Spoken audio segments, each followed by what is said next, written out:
Okay, welcome everybody. We're getting started again today. I'm going to keep working on this character, Bradley P. Richfield from Dinosaurs. So, welcome everybody. Feel free to join in the comments and yeah, ask any questions if you got them. And yeah, we'll just have a good time hanging out and getting some sculpting done. Hey there, Llama. Good to see you again. So many little things going on with this character. It's hard for me to just get started going with something here. Guess I'll just fill in some of the back of this crown thing. I don't know what you call it, the plate on the head, the skull thing. Hey, Steamworks, good to see you again. Arjun, thanks. Tiago Lopez Oliveira, Fala. I don't know what that means, but I'll take it.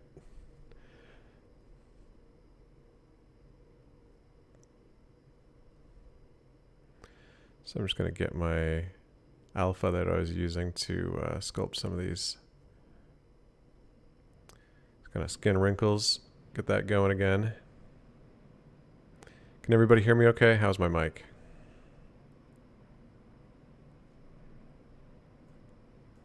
Why is it painting in color? I don't want that.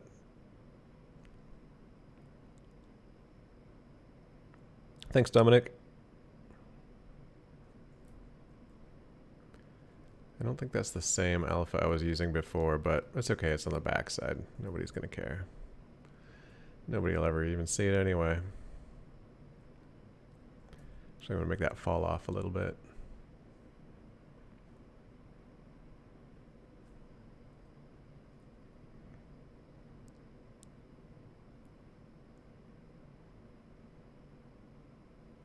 All right, great. Thanks, guys.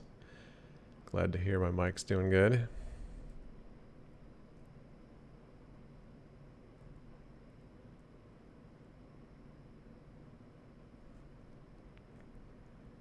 So what's exhausting about your day, Llama?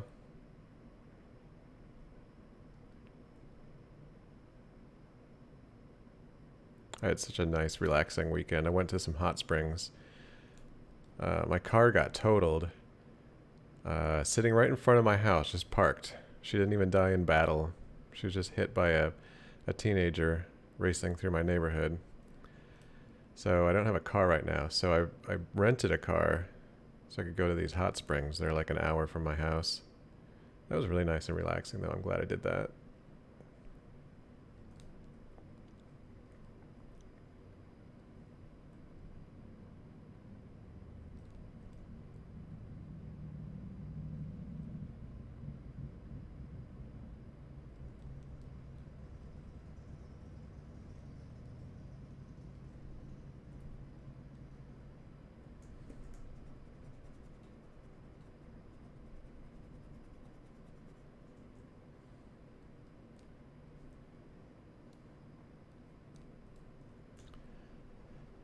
Yeah, I'm waiting to get a new car actually because I want to wait for next year. There's supposed to be some tax benefits for getting an electric vehicle. I think it'd be really good to get an electric vehicle, so I'm going to wait a little bit. It's not like I need a car right now because for one, I got my bike and the weather's still nice where I live.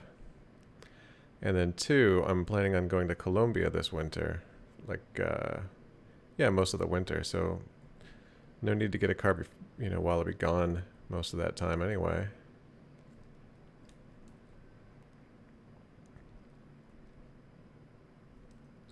And even if it's raining outside and I don't want to take my bike, I can still get an Uber or something like that, take the train. So it's still not like it's not like crazy expensive to do that once in a while. If I was going to take an Uber every day, that would start to get pretty expensive. Hey, Edgarus. What I'd really love to do is get an electric vehicle that has solar panels on top. Because those can add like... some of the models you can add 10, 15, 20 miles a day. There's a couple. There's not a lot to choose from, but... You know, and I don't drive my car a whole lot since I work from home.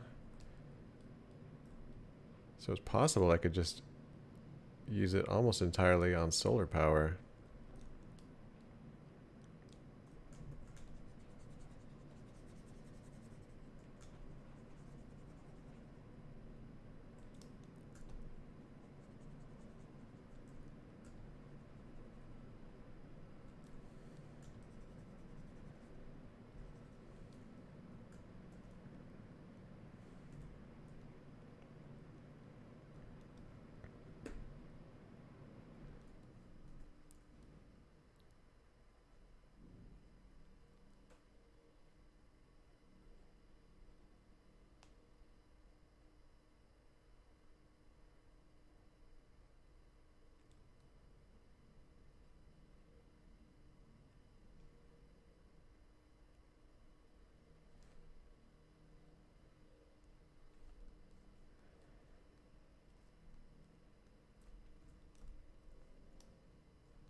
Yeah, I don't know too much about cars or how like motors or alternators work.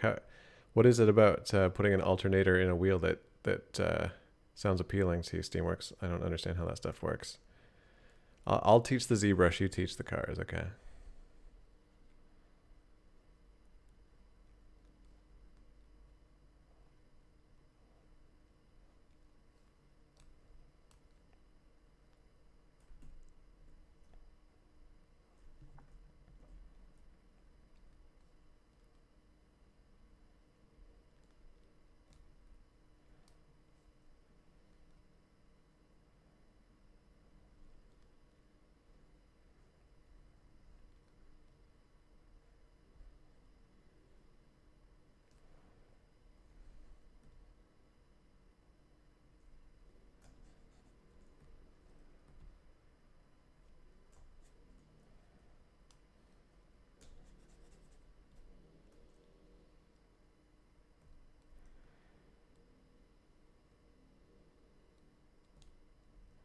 Oh, right, right. I guess you're saying it's like a electricity generating method to generate electricity from the tire spinning. I guess it's because it adds drag. Right? They just need to charge the battery in your car just enough to start it the next time. But trying to generate more electricity than that, it actually costs more um, in fuel than it's worth.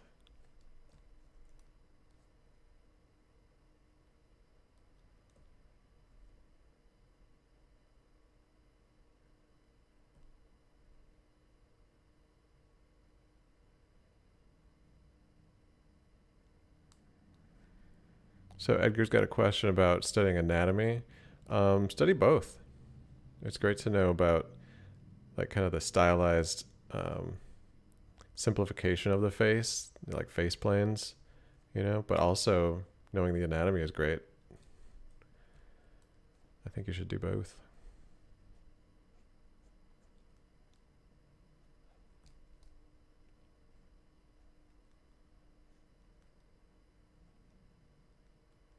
Because if it was for with the alternator and the wheel question, like if it actually was beneficial to do that, then you just make a perpetual motion machine that just kept generating more electricity off of the wheel spinning.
Well, if it was as easy as putting an alternator in a wheel, I'm pretty sure someone would have done it already and would be selling it.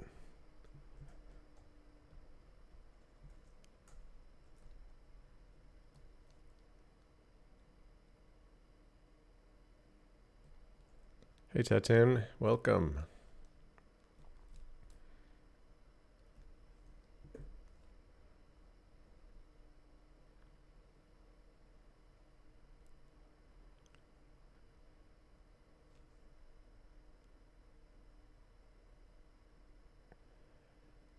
And by the way, I'd just like to mention these comments about alternators and wheels have not been funded by ExxonMobil.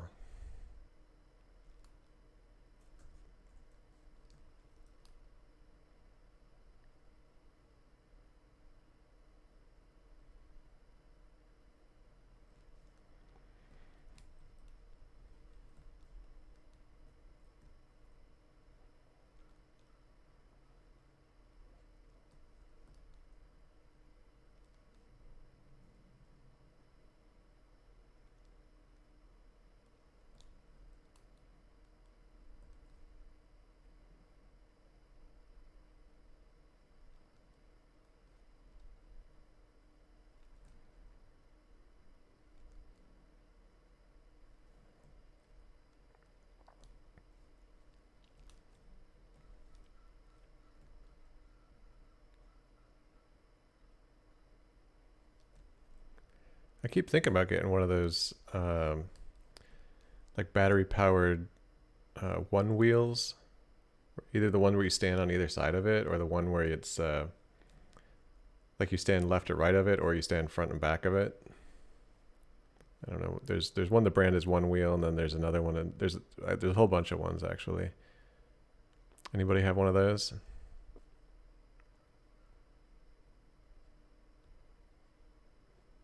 Like the electric unicycles, I think they're called. Self-balancing. Keep getting tempted to pick one of those up. But I've never been good at balance sports like snowboarding, surfing, skateboarding. So I'm kind of worried I'll just fall and break my hands and then I won't be able to work.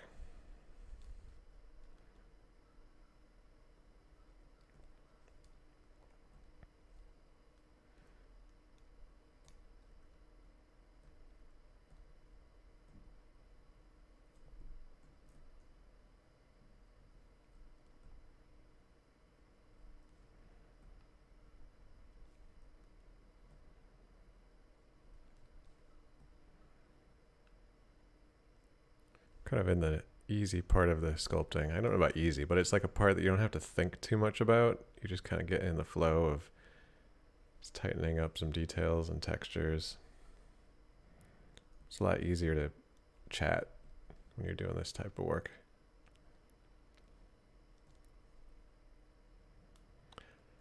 Okay, so I also don't know about bicycle mechanics. What's wrong with a front powered wheel?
Yeah, I guess I could imagine turning a bicycle with front powered wheel being a problem.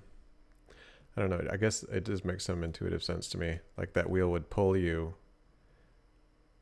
more sharply in that direction as opposed to just steering you if the power is in the front wheel. Someone who understands mechanical engineering, please enter the chat. We need to know these things.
Now these horns alone are about 2-3 million polys.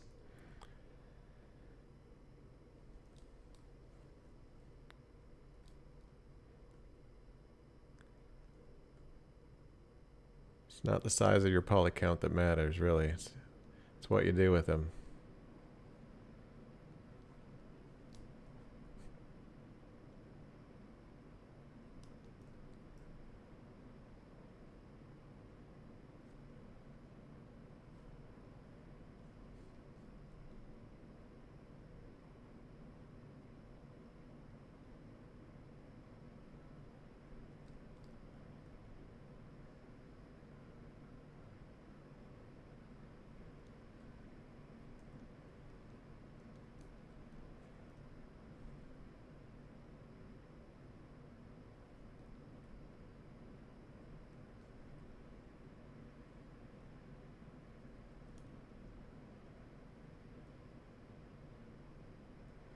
Yeah, I was looking at some electric assist bikes the other day, and the price range is like at least 3,000, more like 5 or 6,000 US dollars, which ain't cheap. I guess it's cheaper than getting a car, but you can get a decent used motorcycle for that.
Somehow the nose horn was separate from the other horns, so I'm just merging them into one subtool.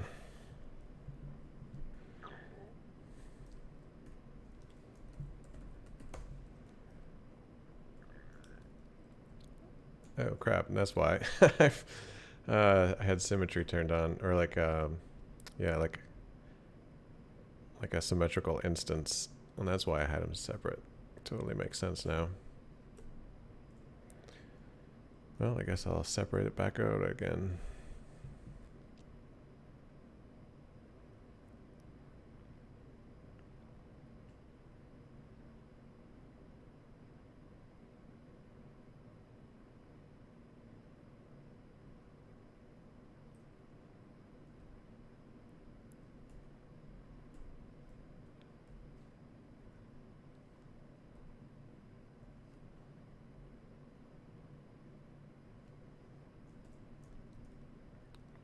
So that's a neat little feature of Ryan's tools I just used. I've got a button that turns on a symmetrical instance.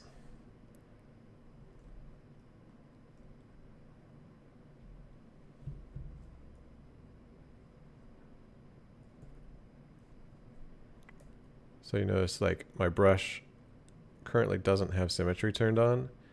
It's actually creating that symmetry because the geometry is a symmetrical instance. You can do it with the normal ZBrush, but it's kind of a pain to set up. But my plugin Ryan's Tools just does it in one click. And you can just toggle it on and off too. You turn it right back on. Super handy.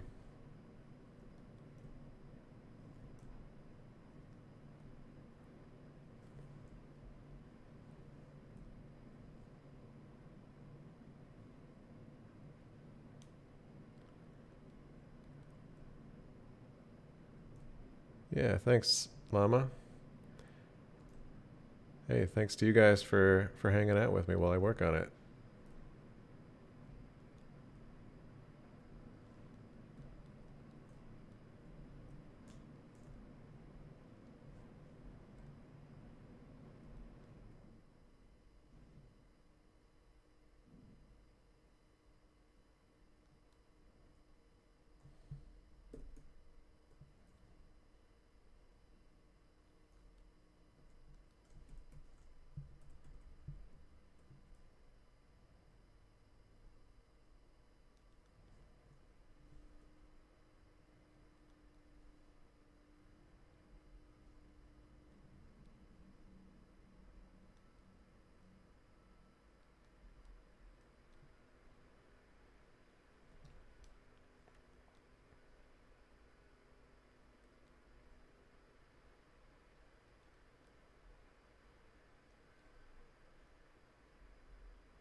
So Llama, I am planning on painting this session. I mean, I never know how far I'm going to get.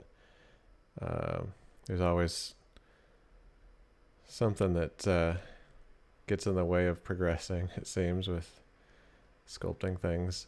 But yeah, yeah, I'll definitely try to get to it this session.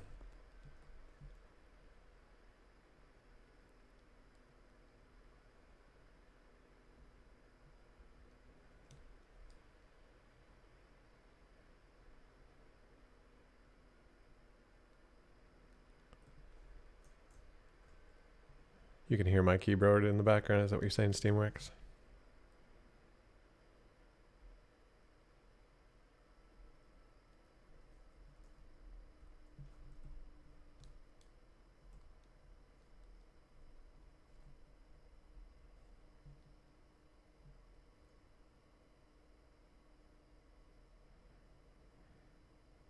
Hey, Maja Missimsi. Thanks for joining us. You're currently a soldier in Ukraine right now. Hats off to you, my friend. Good luck out there.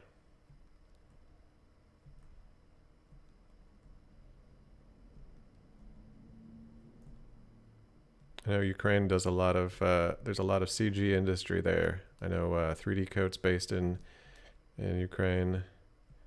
Apparently they're still working on the software and everything with the war going on. There's a rendering software called URender, which was actually I just heard that they went out of business or they canceled work or whatever because of the war and economic hardships. That's really sad. If it were up to me, everybody in the CG industry would be doing great all the time.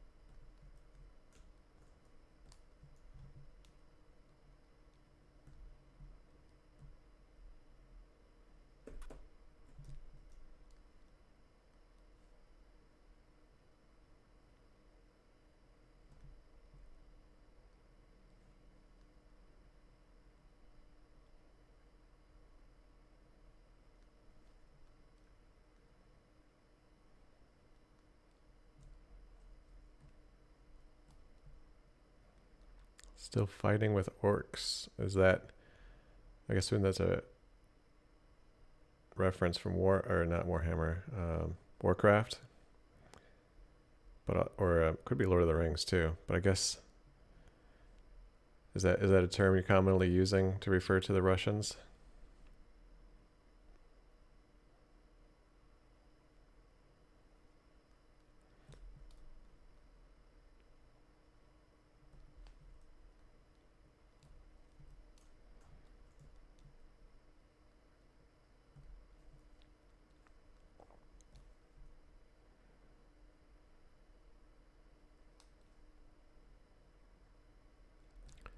I mean, I personally don't like to. I personally don't like to dehumanize Russian soldiers. I mean, they're getting roped into it and lied to by Putin, and kind of in many cases forced to fight a war they don't want to fight against people that they don't hate, and wouldn't want to see people get killed for that. But hey, I could only imagine trying to hold the opinions I hold now if I were, dodging bullets.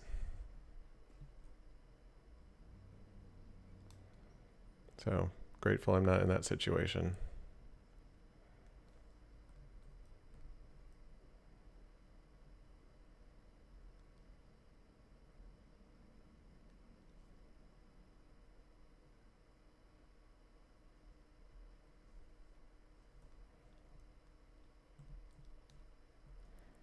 Is there a button to switch your subtools dynamic subdivisions on and off? Yeah, there is the dynamic subdivision button. Let me see if I can. I don't have any. Let's see. Oh yeah, there's the. I think the tie is currently just dynamic subdivisions. I've got it hotkeyed, but by default there is a dynamic subdivision button you can just turn on and off.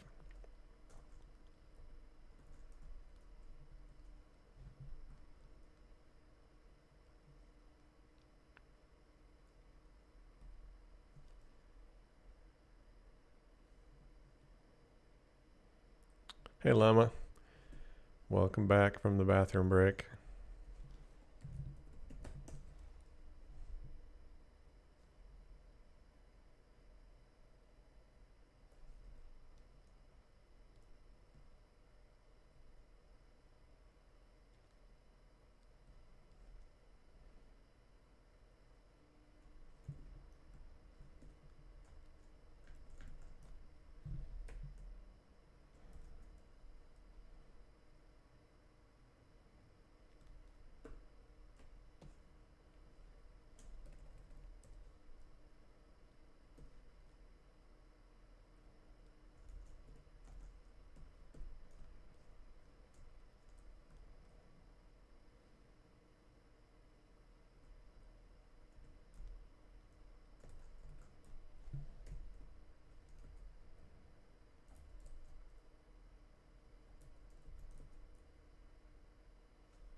I know I made all these fingers the same size, but for some reason, this one finger just feels way too long.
Oh yeah, to do all the subtools at once, I don't have a hotkey for that.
What I really wish there was an easy way to take an object and like snap it onto the surface of another object.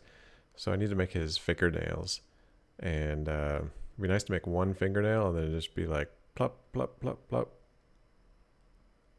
put it everywhere it needs to go easily, but it's going to be just kind of like a process of manually doing that. But what I can do is I can steal this horn and turn it into a fingernail.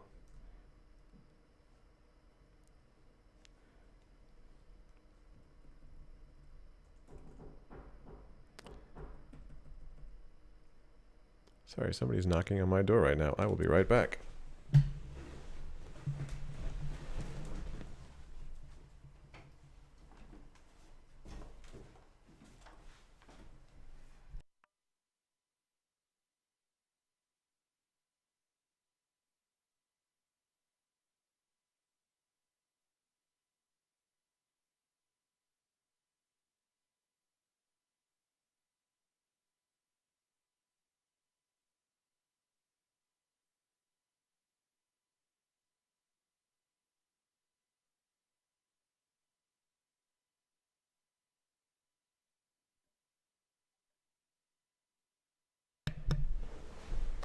All right, sorry about that.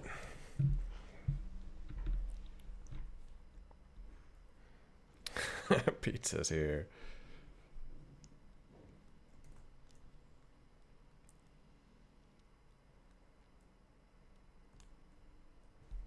All right, where was I? I was about to turn this horn into a fingernail. That's what I was going to do.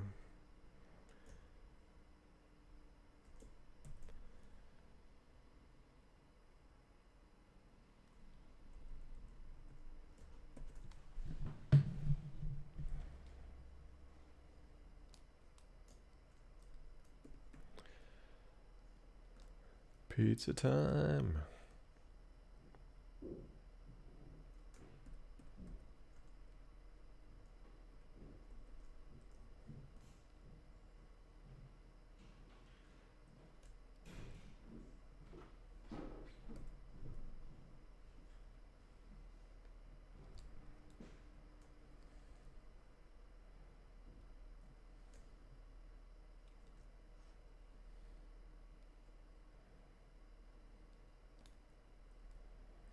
Hey, Robert.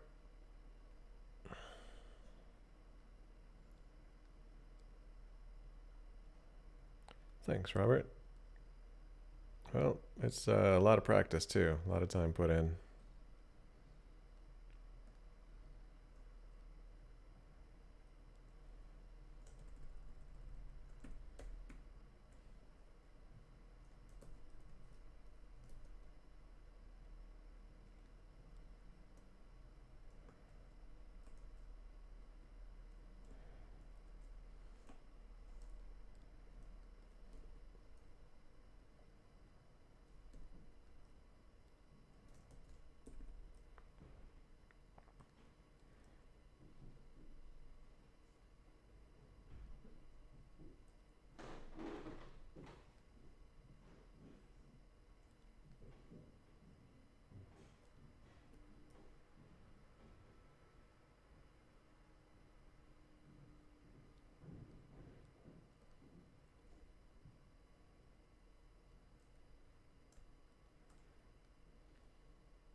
This is such a tedious process.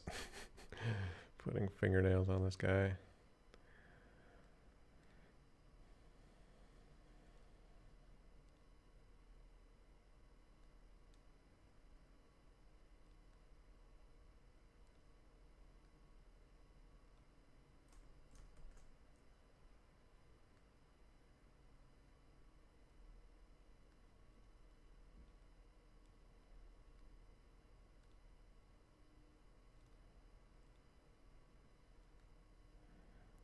Whatever, they're going through the desk.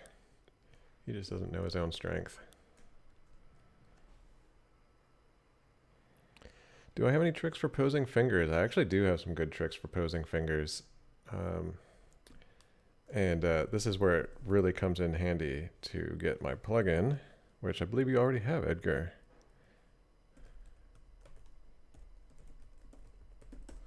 So I just put a link in the chat. But what I have in Ryan's tools, so you already know probably if you got the gizmo and you hold down Control and then you click and drag on your model, it's going to create a mask that goes kind of down the length of the model. And so then what this is useful for, also in Ryan's tools, I have this really nifty hotkey for growing and shrinking a selection or a mask, right? So you get that mask so it's on the border of a joint. And then I've got this thing that centers the gizmo to the center of the mask border. So what this is really useful for, I'm just gonna hit my hotkey, is it just pops that gizmo right into the center of where the joint is, right? And so now everything is oriented to pose that finger. Now you probably might want to blur that mask, but yeah, it just makes things so much easier, because otherwise you have to just manually, move that pivot point, from several different angles. It just takes forever. So yeah, growing, shrinking masks with my plugin and instantly moving that gizmo to the center of the joint is just like amazingly handy.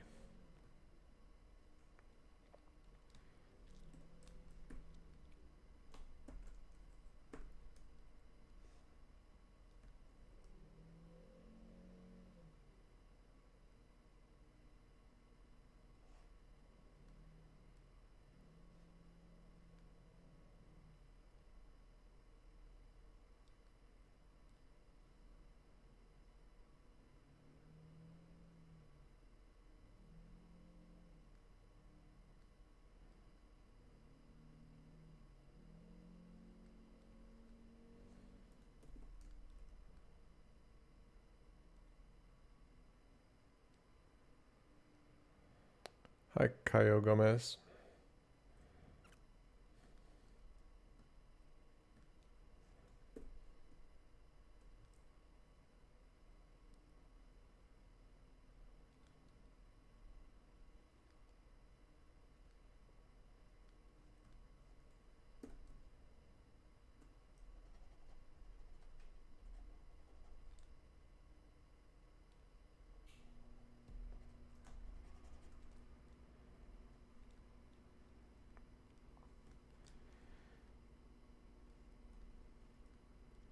Wish the cursor in ZBrush, or not the cursor, but the camera worked like in Maya. So like if the camera actually was like between the finger and the body, you could actually look at what you're sculpting without the body getting in the way, if that makes any sense.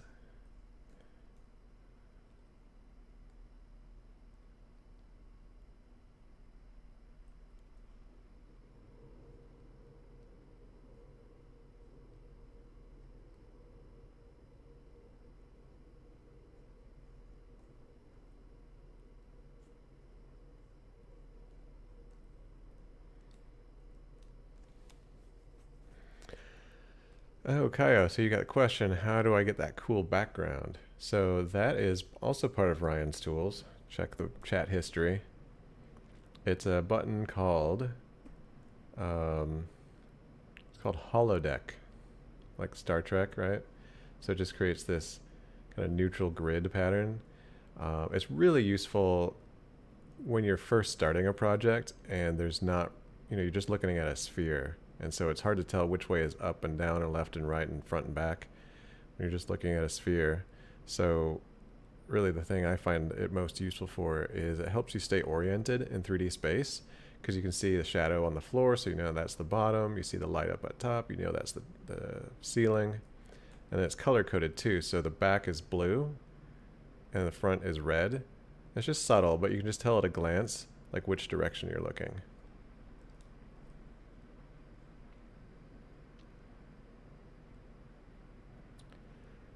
Edgar, I think I use XYZ camera rotation. I don't know, I haven't messed with that.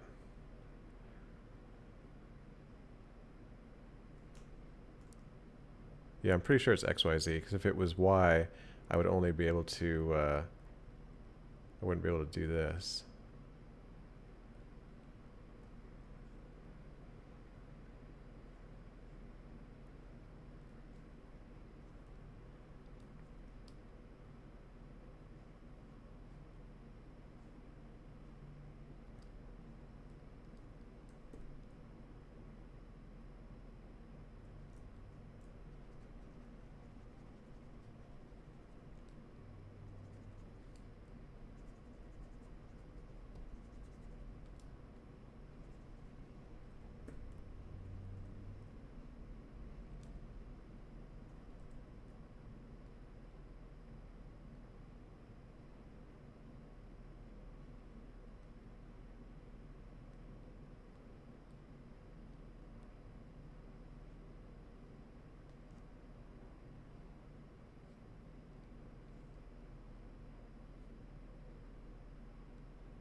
Yeah, that's the funny thing about all the different 3D softwares is how they just behave a little differently, and like getting used to it. Like especially the hotkeys between Maya and ZBrush are always messing me up.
It's interesting how you have to add more detail to things like this nowadays. Like looking at the old dinosaurs um, screen captures, you know, like photos from the show and stuff like that. The dinosaurs weren't that detailed. Like the detail is, I mean, sure, it's nicely detailed, but the the resolution of the detail, if you can call it that, is kind of low because it was from the 90s, right? Nobody had HD TV back then. But nowadays, everybody's got like 4K. You can see every little pore and wrinkle on even human faces. So I guess that means more work for people like me, huh?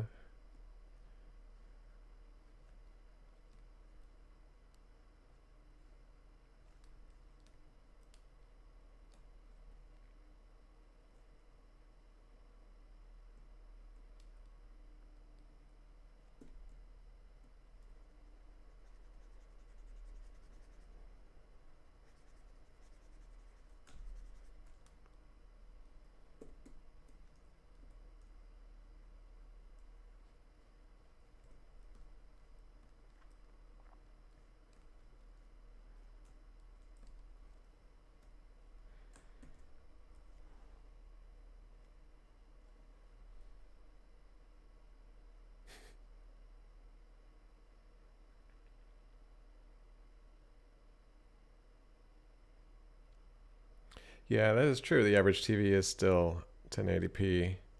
You don't really need any higher than that, honestly, unless you've got a giant screen.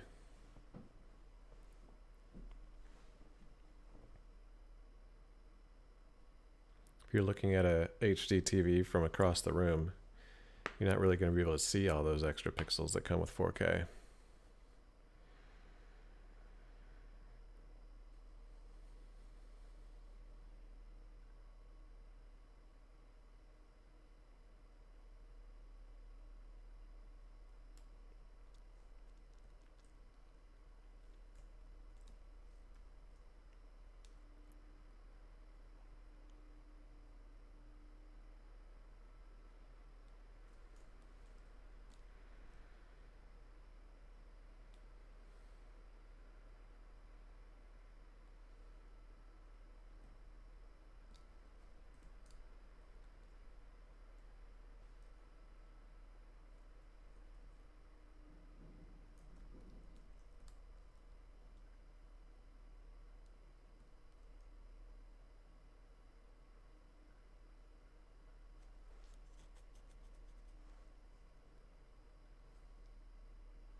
Yeah, this is the boss from Dinosaurs, as we called it in English.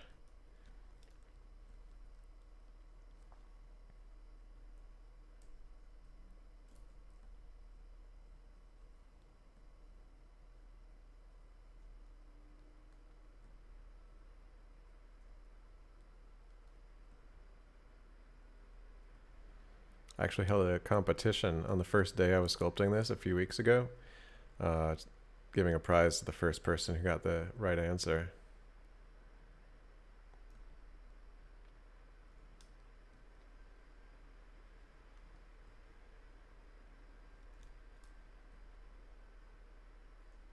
So next time I start a sculpt on the live stream, I'm going to do a competition again for the first person who gets the right answer, or the can identify what the sculpt is.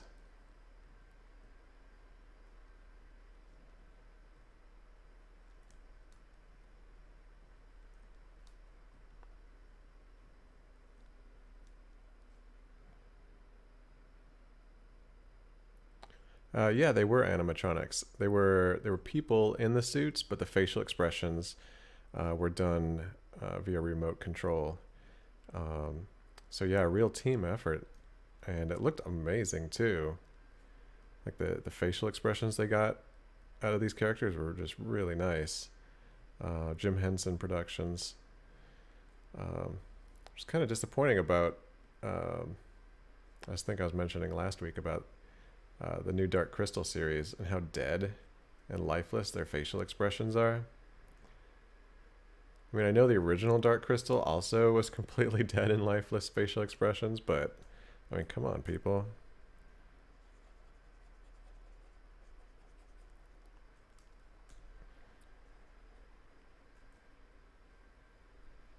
Spanish, this dinosaur was El Rica Pija.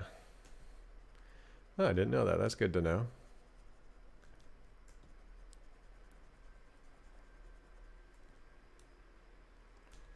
Was the name of the show in Spanish La Familia Dinosaurio?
Gonna steal that fingernail, make a toenail.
It's funny they didn't change the name of Richfield to something that would mean something in Portuguese.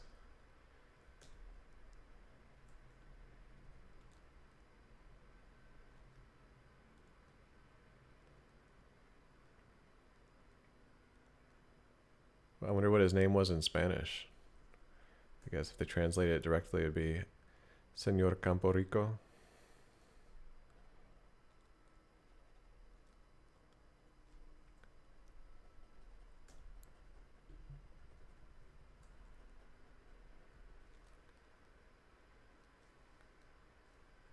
You know, I'm just gonna hide that desk.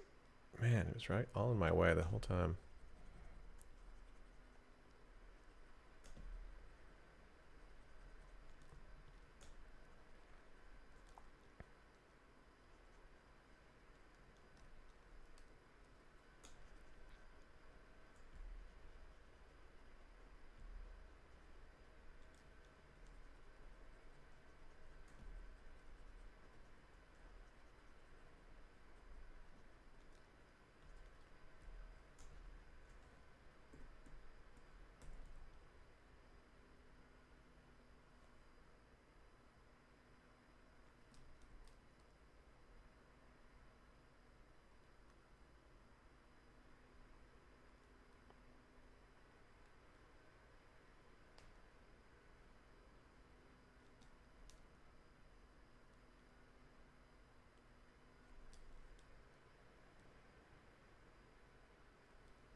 Uh-oh, his shirt's popping out. How embarrassing.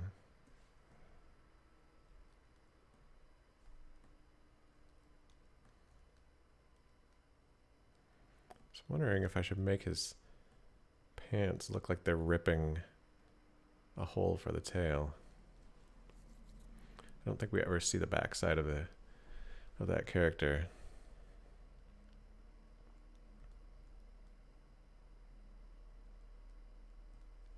I'll just leave it for now.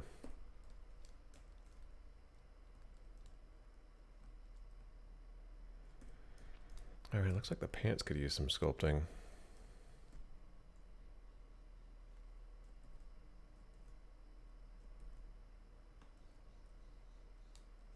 I might not get to painting today because there's so many little sculpting things to finish.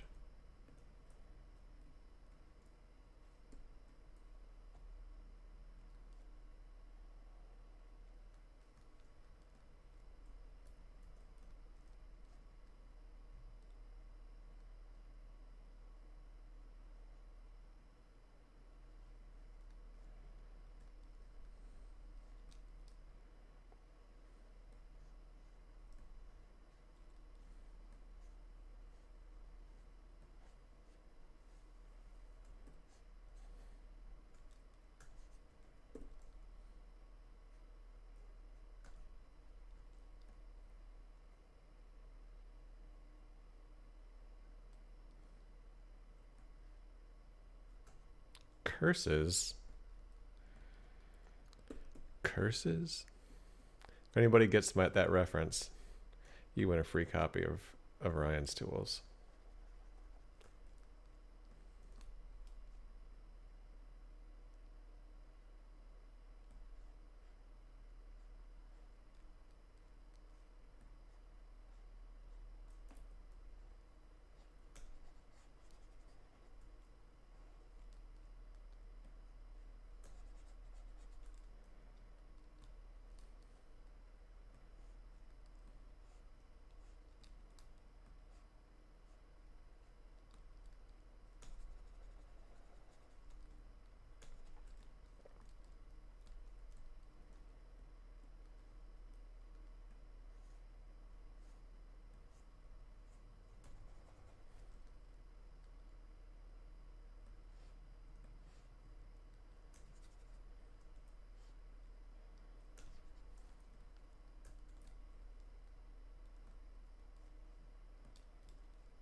I don't know, maybe we'll get to painting today.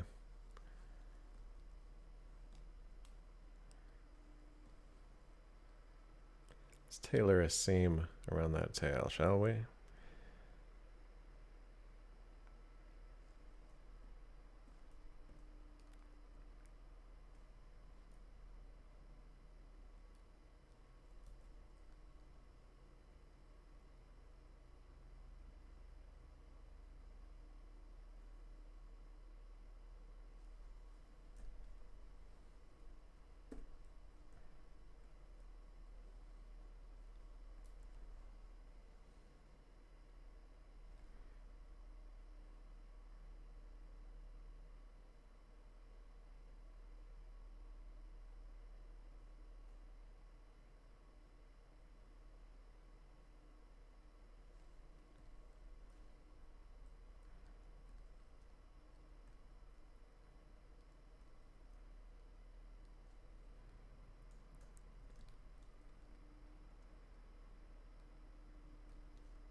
Ugh. So there's a glitch with the lazy mouth mode. Sometimes it just puts on full intensity.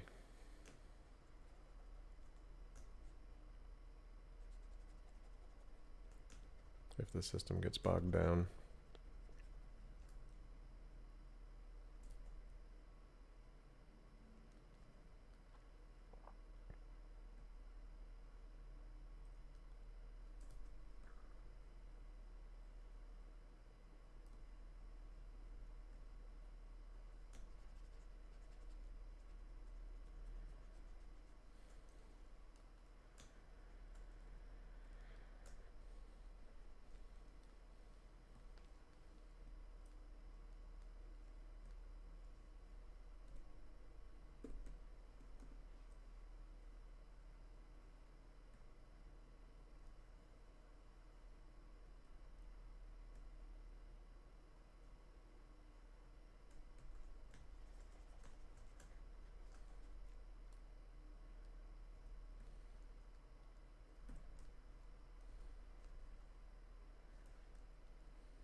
Is there a way to hide the currently selected tool with a shortcut?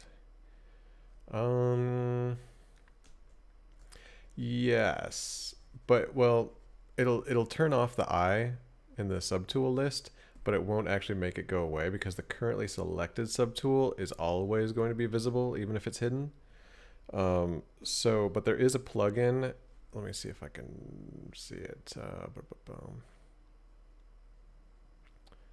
Can't remember where it is, if it's like part of a plugin, a collection plugin, or if it's just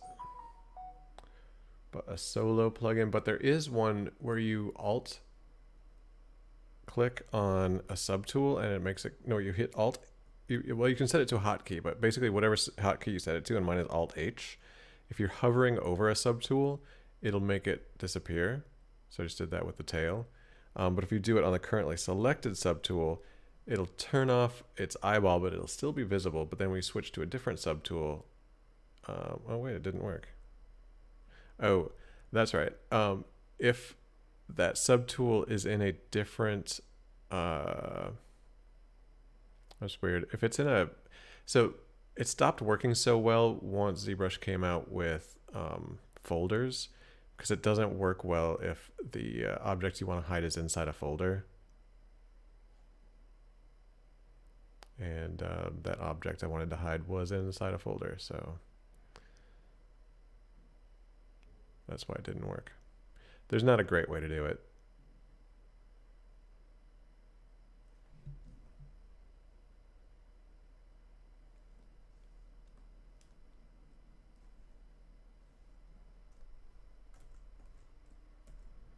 Just gonna delete some subtools I don't need.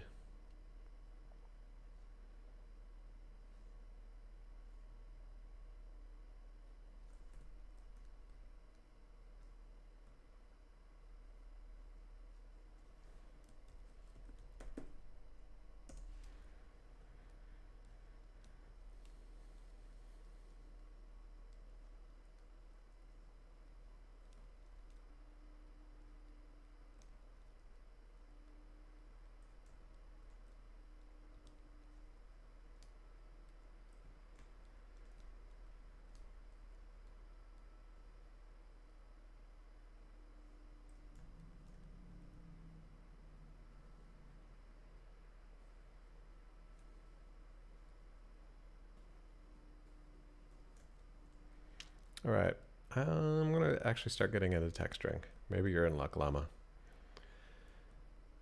Maybe. So let's see, I'm gonna start with his eyes. It's not really texturing so much, but actually I was like, you know what, I'm gonna make sculptural portions of the eyes first.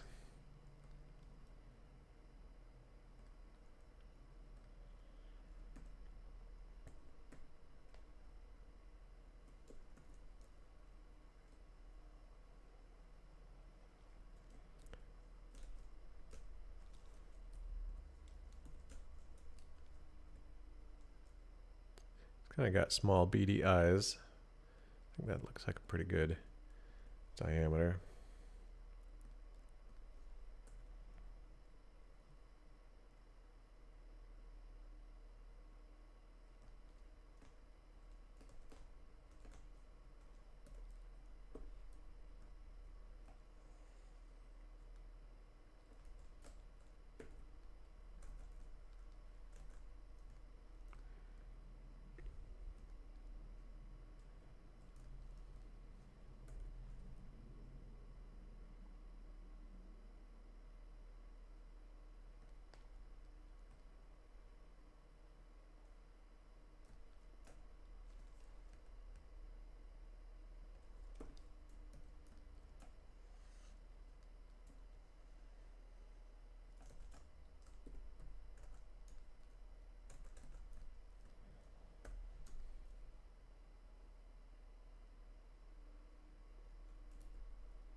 All right, so a question from Andro.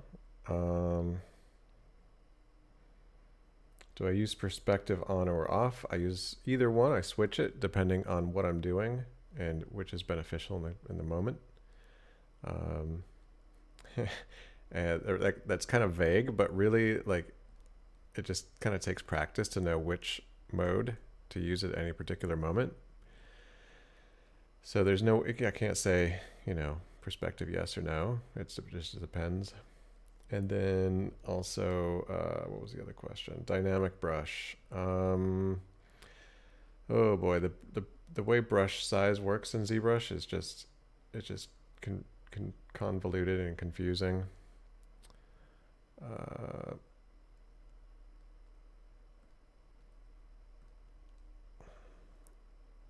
I have part of Ryan's tools is this button called Dyne Brush Size or Dynamic Brush Size. And what that does is it compensates for the size of the model. So if you're working on a very tiny model, it can be hard to get the brush size to be very specific, because it's like a difference between a brush size of 3 and 4 is like a huge difference.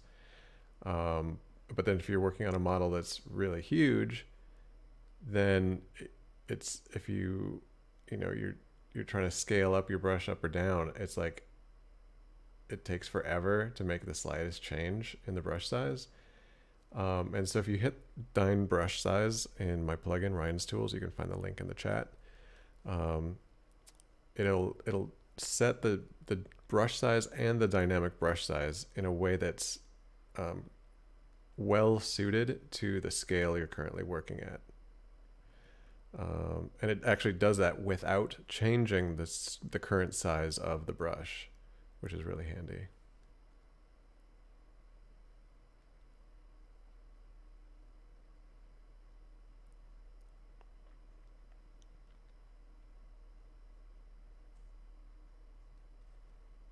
So definitely check out Ryan's Tools.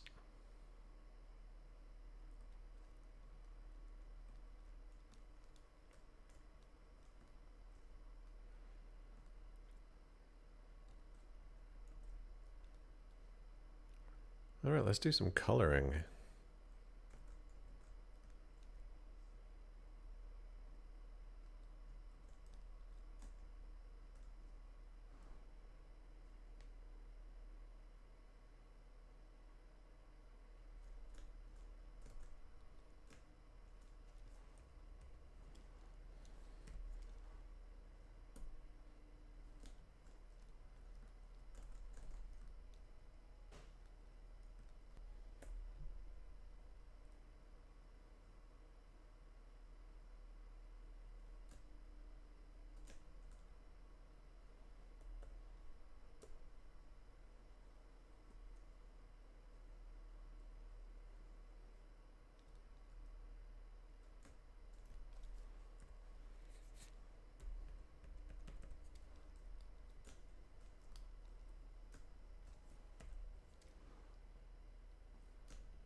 All right, let's start painting this. So I'm going to take into account the let's see, the sculpted detail already. Let's see, I know there's some ways to get it to sculpt. Auto masking, let's see, cavity mask. Actually, you know what? I'm not going to do it that way. I'm just going to create a mask based on the occlusion.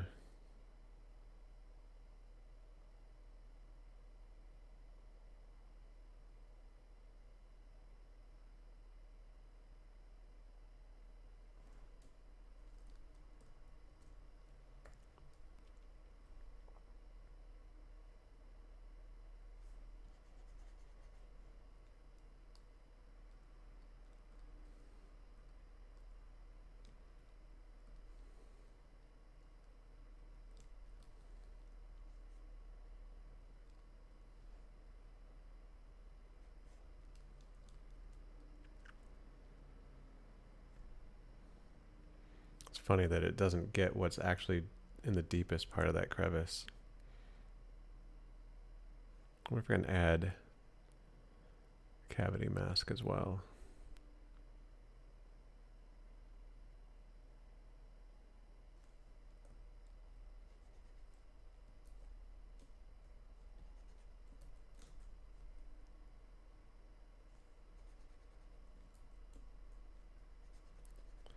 That's weird.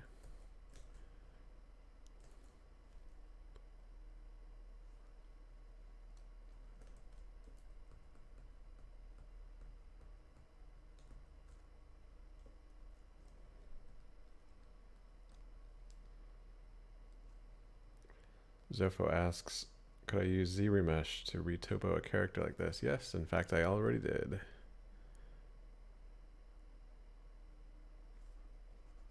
That's how I got it where it is today.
Kind of a cumbersome song and dance I gotta do to get the deepest part of the crevice masked.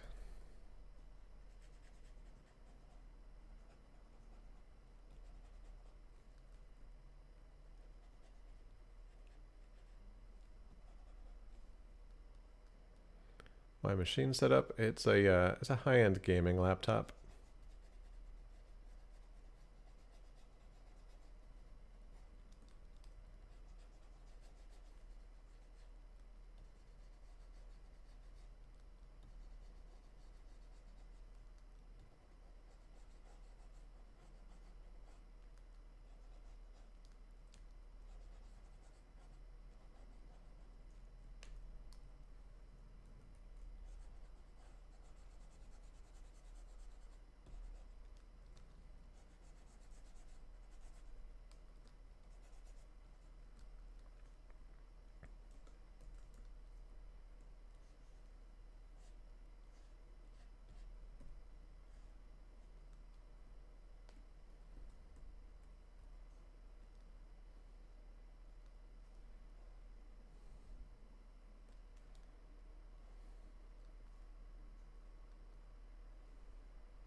So Zofo, just so you can see now that I've zoomed out, we got the head, which I used ZBrush to retopologize. So originally it was just a Dynamesh object, and now it looks it's fairly clean. Maybe not like totally animation ready, but as far as continuing to sculpt on, it's great.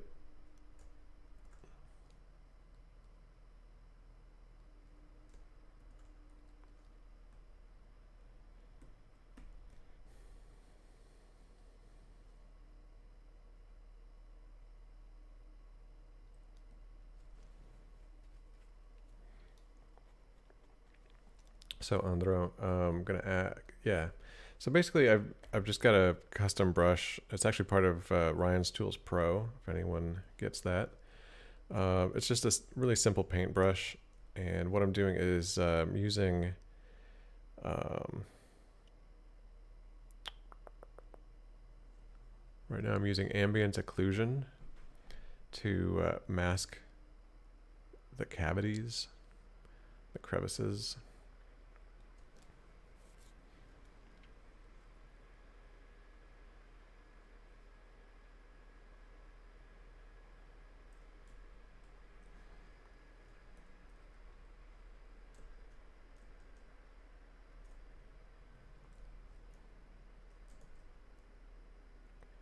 And just gonna fill color. Huh, that time the ambient occlusion caught the deepest part of the cavities. I'll have to experiment and see why it did it one time and not the other. All right, so just going back to my the paint, and yeah, just manually now kind of going in here.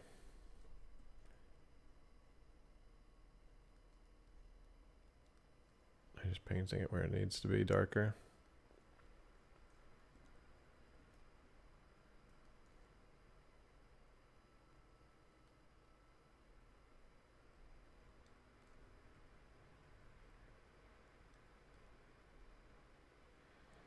And, you know, I'm not making it super realistic. I'm trying to keep some of the kind of cartoonish simplicity of the original models from the TV show.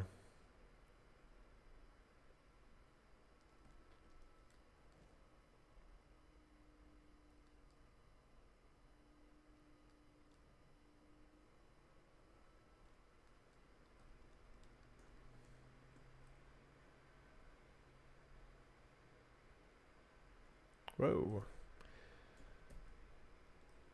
I think I've got, maybe it's because I've got lazy mouse turned on. You know what, I'm going to turn lazy mouse off. Sometimes it does this weird thing where the cursor jumps across the screen, or it just pumps out full intensity when I'm pressing lightly on my tablet.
Disapproving parents moments?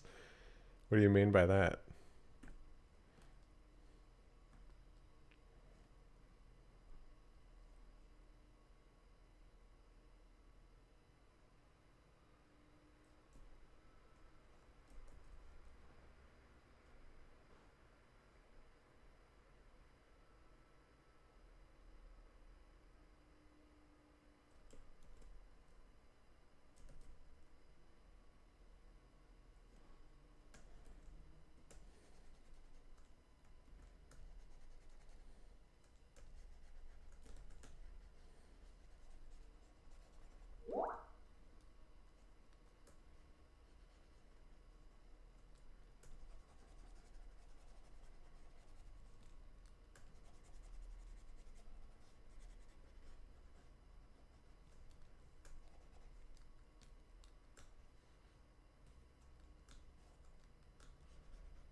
Oh, so yeah, from my own parents like disapproving of like my career.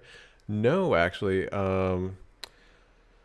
my parents actually I never discouraged me from doing this. I was always interested in making art with technology and computers. So it's something they always supported. Why do you have parents disapproving of your interest in this stuff?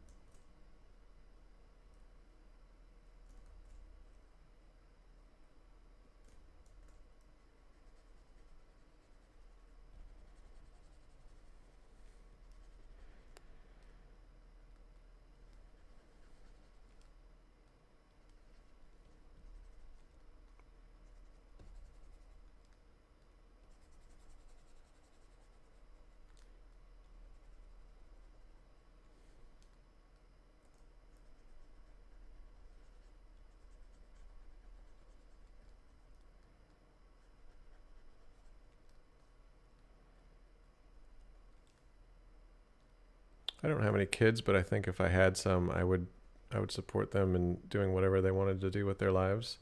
Or maybe not support them necessarily, but I wouldn't discourage them if they wanted to do something. You know, maybe if they were like, I want to lay in the street for my life. I don't know. I'd probably discourage that.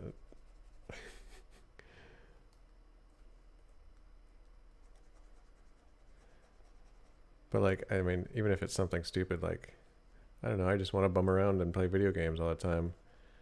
I would probably try to encourage them to. I would encourage other things, but I wouldn't specifically discourage that either because I think any human being is going to eventually decide, you know what, I'm just bored of playing video games all day. I want to do something else with my life.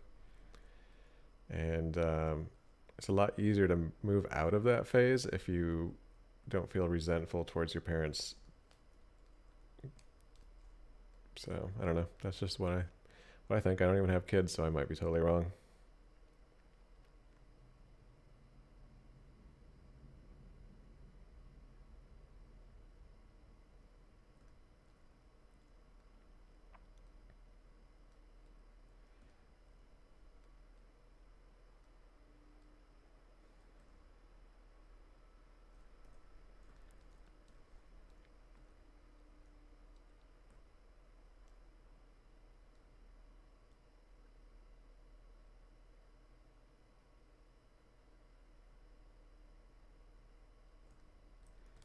So Kamran has an issue with the draw tool when he uses front, back, side.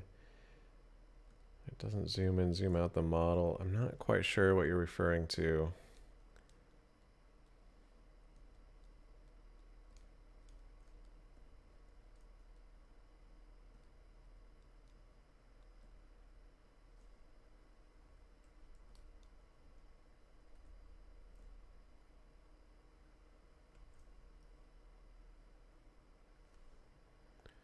Draw,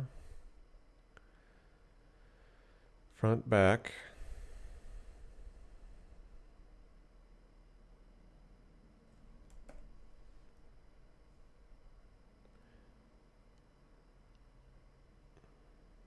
Yeah, I'm not quite sure what you're referring to. I'm sorry, Kamran. Maybe you'll have to go to ZBrush tech support for help on that one. I can help out, you know, with quick things that I happen to know off the top of my head, but I'm not really sure what it is you're trying to do. I'm sorry.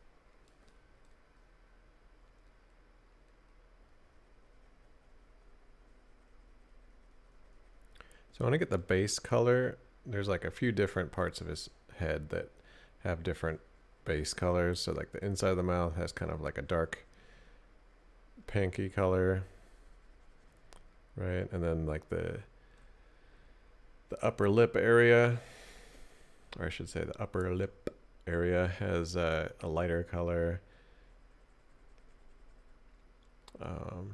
So yeah, I'm just gonna try to get the base color, and then I'll go in and darken the crevices with, I'll do like a ambient occlusion, and then I'll go in with the adjust colors, and I'll just like darken all of the crevices at once.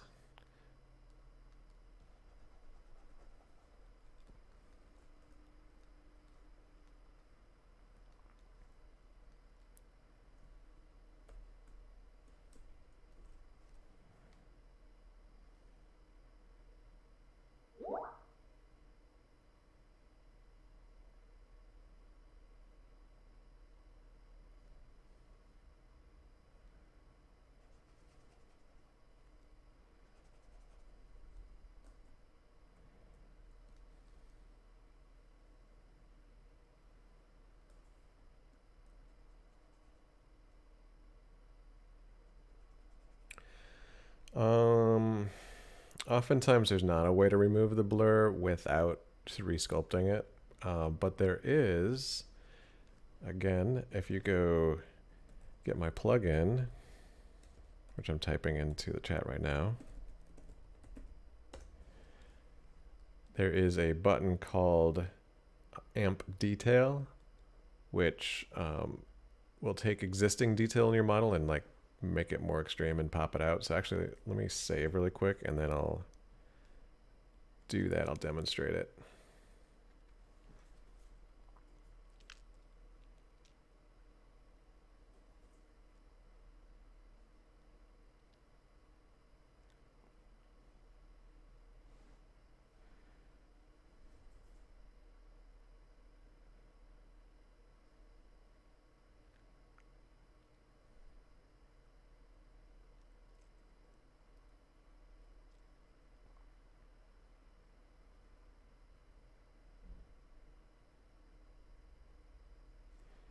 All right, so under Ryan's tools, there's a button called Amp Detail. So when you click that, it's just going to process for a few seconds. And now it activates a specific brush, and it just takes the existing detail and pops it up, makes it more extreme. Actually, this will be a really good thing to do over the whole model, honestly. See how it's just taking that existing detail and making it stand out better? So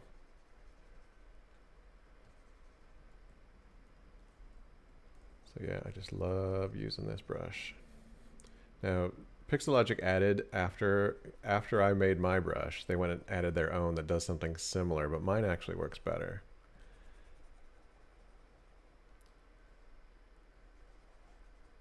Just saying.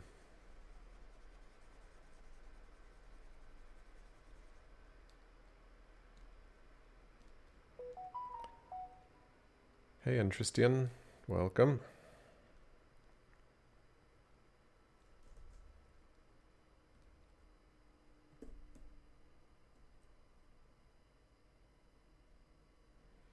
So we're going to tighten up a little bit of the scale detail right here.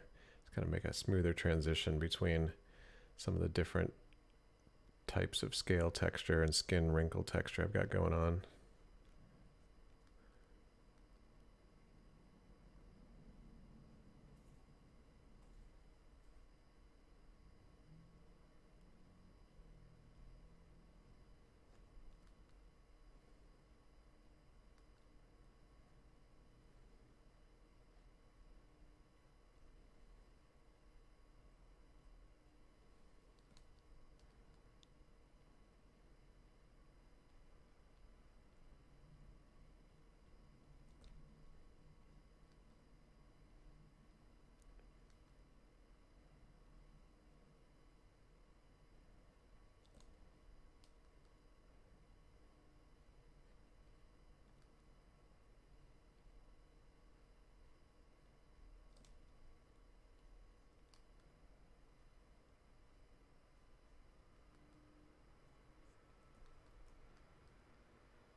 Llama, yes, I do actually.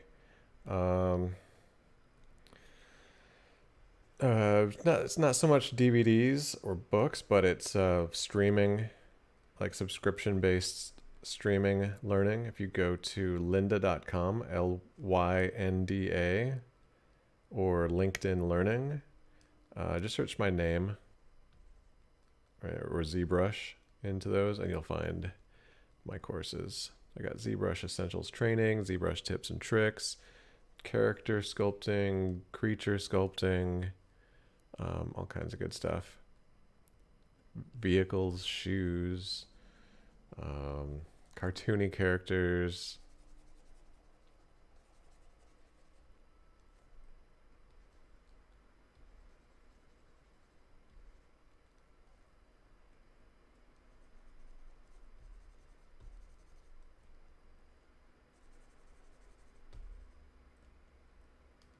Oh, actually, I do have a course.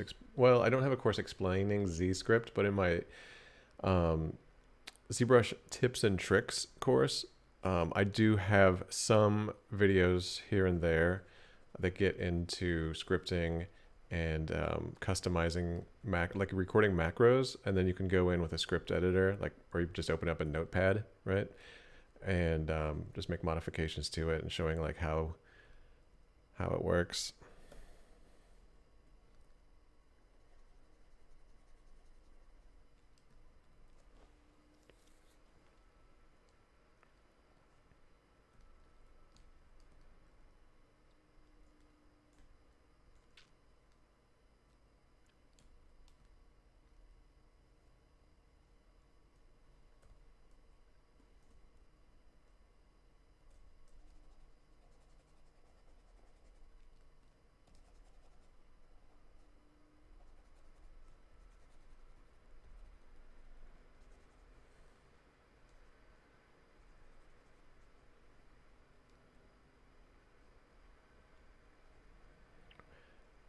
Apparently, Z scripting is similar to Python. I've never used Python though, so I can't tell you for sure. Please don't get mad at me if it's not. But if you know Python, apparently learning Z script is not going to be too hard.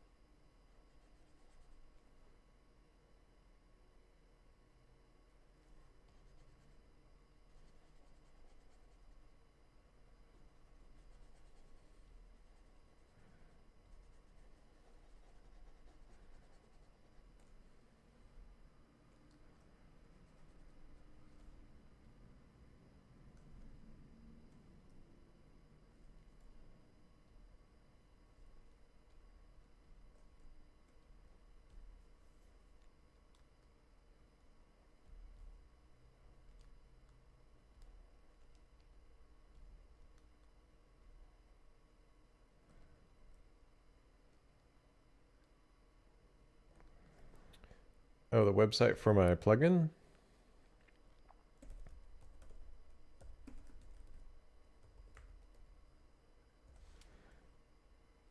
Oh, lynda.com, yeah.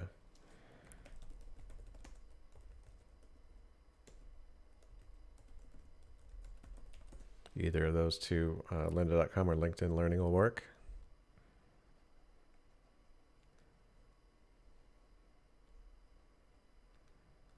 And for every video you watch, I earn about $1. So keep smashing that play button.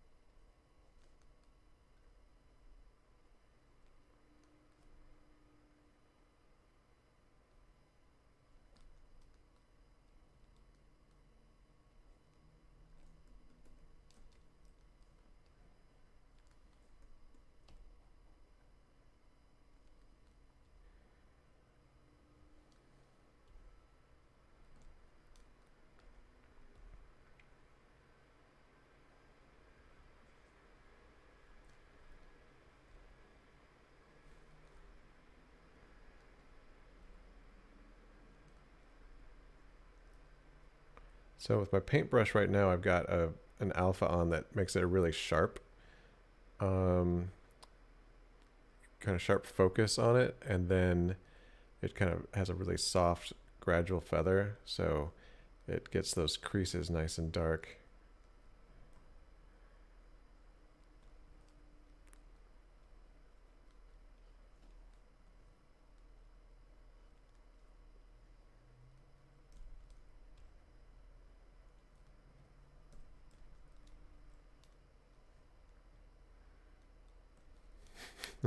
Hey Howie, do you recognize the character?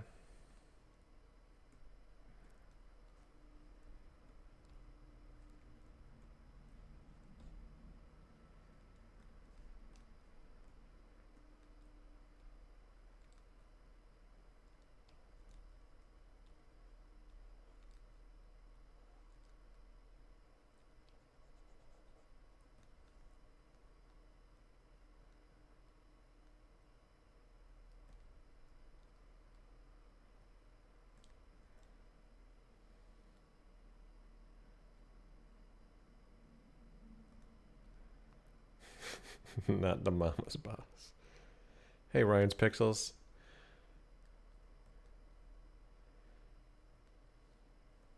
Huge dinosaurs vibes. Well, that's really good. I'm glad, because it's actually all dinosaurs vibes up in here today. All right, let's do a ambient occlusion mask on this, and then let's see how it looks when we pump in some darkening to these ambiently occluded areas.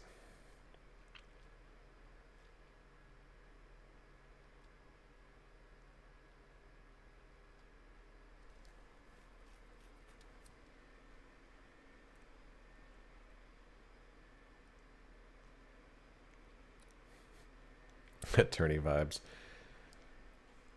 Hopefully my attorney, not my opponent's attorney.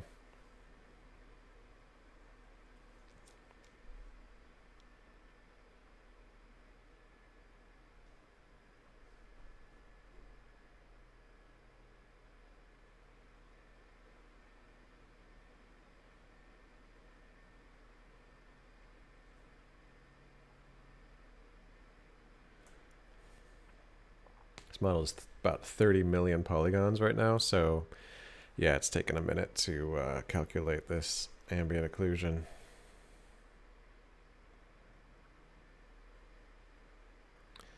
Yeah, speaking of attorneys, since we're waiting for ZBrush to process right now, I've got this client who's not paying me, and I'm going to probably have to sue him to get paid.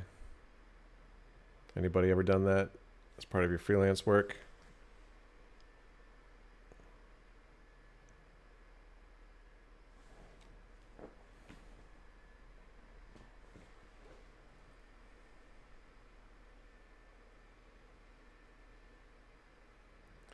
There definitely are many points where my computer says no.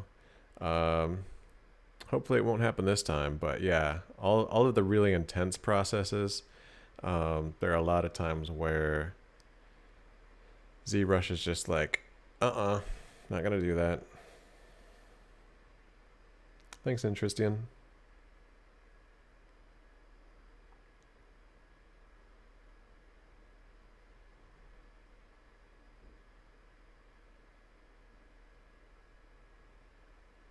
Thanks, Steamworks.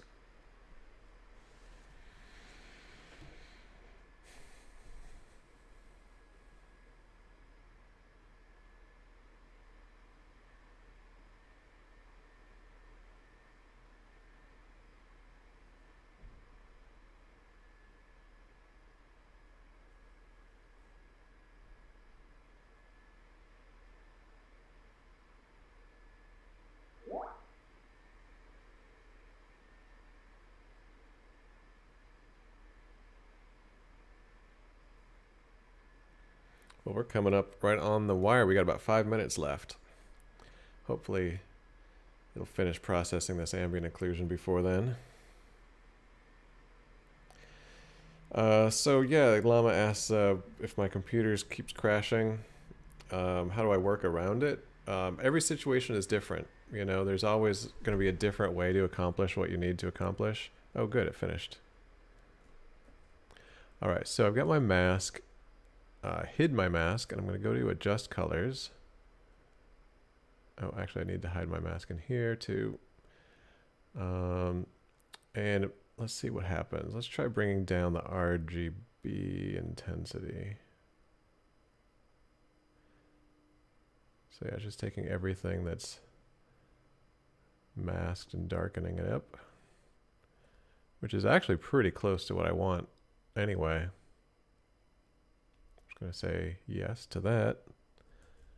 And then I'm probably going to do a little bit of manual painting as well and darken some specific areas up even more. Yeah, it's always different, you know, it depends on what you're trying to do, but there's always some workaround.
So these streams happen most days. There's a calendar. If you check, or if you search ZBrush live stream calendar, you'll find they're always doing something.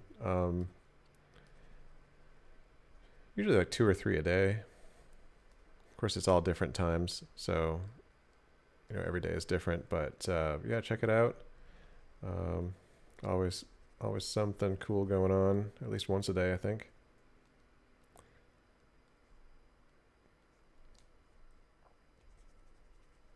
All right, well, we've pretty much wrapped it up for today.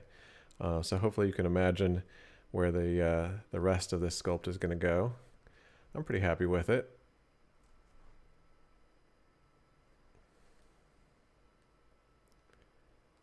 And maybe I'll even pop it into Keyshot and get some renders out. But yeah, thanks for joining, everybody, and we'll see you next time.